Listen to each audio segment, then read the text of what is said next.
This is a better way.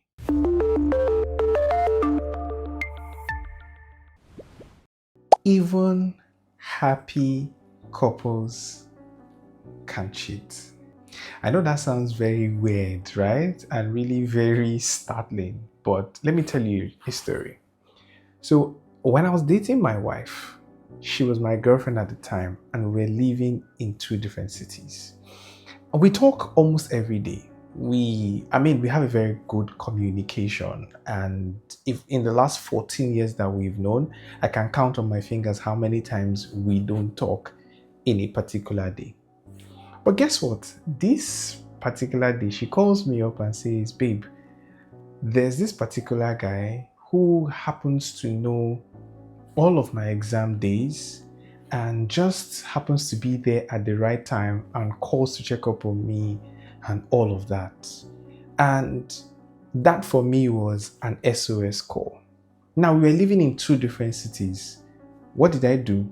I packed up my bag the next week and I traveled over to where she was and I spent time with her. I think for about a week or two, we bonded and then eventually things went back to normal.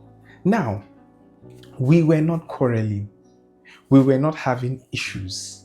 There was no fight, but we were obviously drifting apart. And that particular call was a wake up call for me to say, you need to check in to be updated with what's happening in your partner's life. Sometimes our partners leave these subtle cues for us, but we often miss it because it's almost like we check around and we're like, okay, well, nothing is really going wrong, right? Nothing is really happening. But you know that adulthood shows up in such a way that time can just be passing and you will be with someone, but you guys are necessarily not connecting. That was what was happening to me. And that's why in my work as a psychotherapist, I have seen time and time again where two happy people who have a good relationship going on for them, at least by the definition of what we may know as good relationship, you end up seeing infidelity or an affair spring up from somewhere. What exactly happens? Sometimes it's just an innocent passing remark from a colleague who says to maybe the female or the male partner in the relationship that, I just feel like there's a personality locked up inside of you. And then that person goes back and starts to ask themselves, who could I have been if I probably was not in this relationship? What are the chances that if I have gone a different direction, I would have been a different person? And your partner thinking this way doesn't necessarily make them wrong or does not mean that they are ungrateful or they are unhappy about the relationship. Like the example I gave to you, my fiancée then wasn't complaining to me. She wasn't saying that, oh, something was wrong in our relationship. Although at the end of the conversation, she somewhat signaled that, she feels like something is off, right? So she gave me that hint.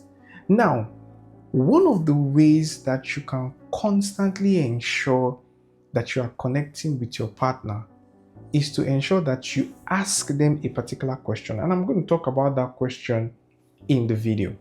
Now, the first thing you want to know is that a happy relationship is not necessarily affair proof. And when I talk about a happy relationship, it means you have a good home, you have a good car, the both of you live in a nice apartment, you have good kids, once in a while you go on dates, you travel together and all of that. That's the idea of a happy relationship, isn't it? Right? But it's very important to understand that what may affair proof your relationship is the ability to get intimate. And I'm not just talking about the other room intimate, which is to be sexually intimate with each other. I'm talking about finding time to bring up conversations that help you really, really connect.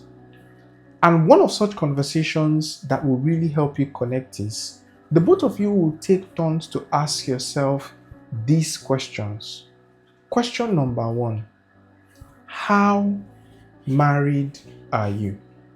Now, what does how married are you help you discover? Take, for example, if your partner has gone out of their way to do something for you that was sacrificial for them, but you know nothing about, that gives you an opportunity to hear what they have done.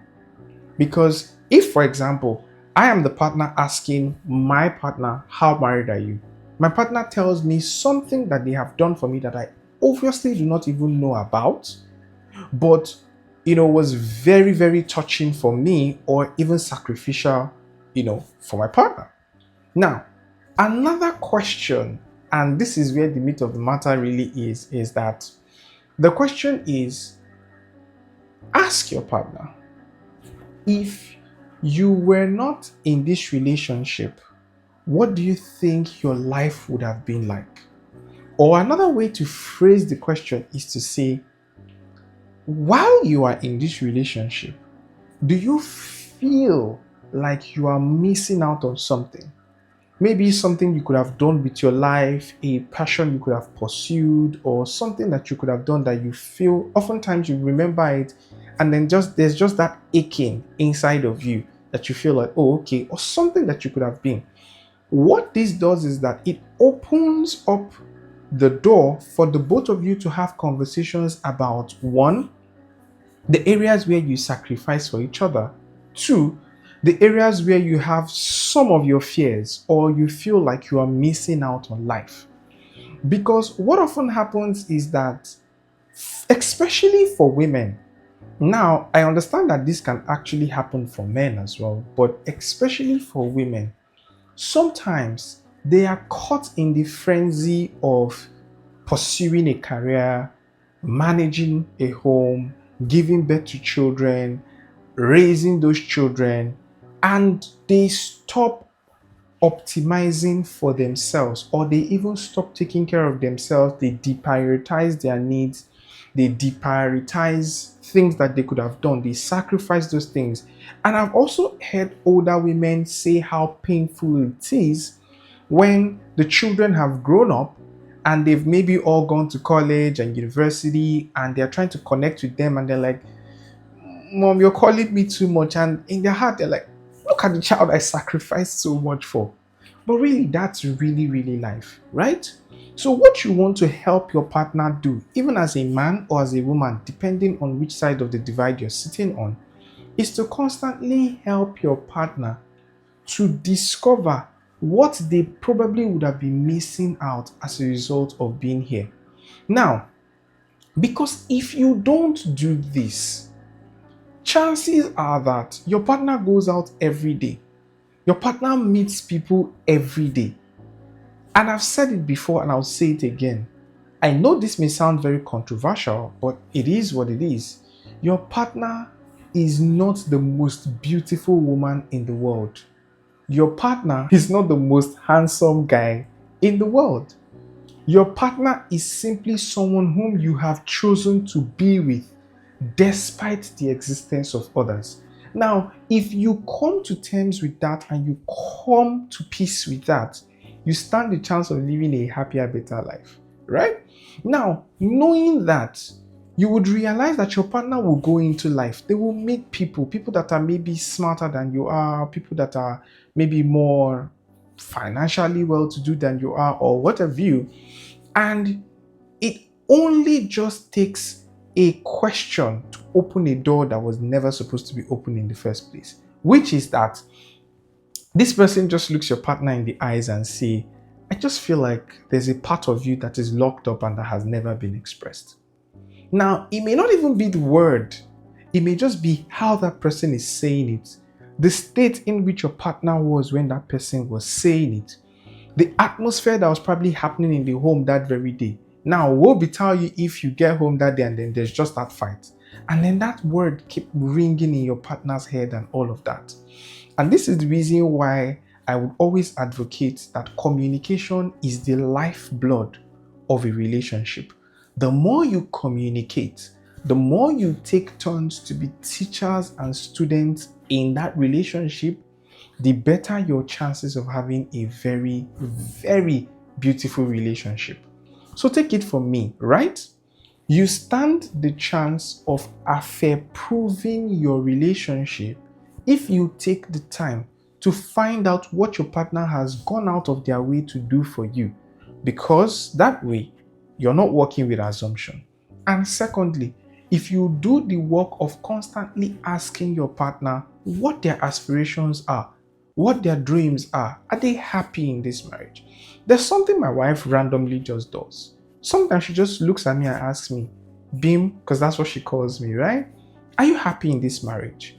And, you know, in the early phase of our marriage, whenever she asks me that question, I'm just but in the much later years, right, I started to see that question as an invitation for us to talk about areas where there are great issues and all of that. So take time to talk to your partner. Take time to connect with your partner. If you go on dates, these are good conversation starters.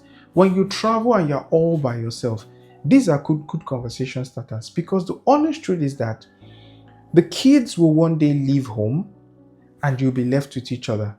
You don't want to go into old age thinking, what could my life have been if I did not go down this path? And is there something else that I'm missing out on by being here and being with this person? But here is the interesting part. It takes two willing parties, and if the both of you have chosen each other, you can always make it work.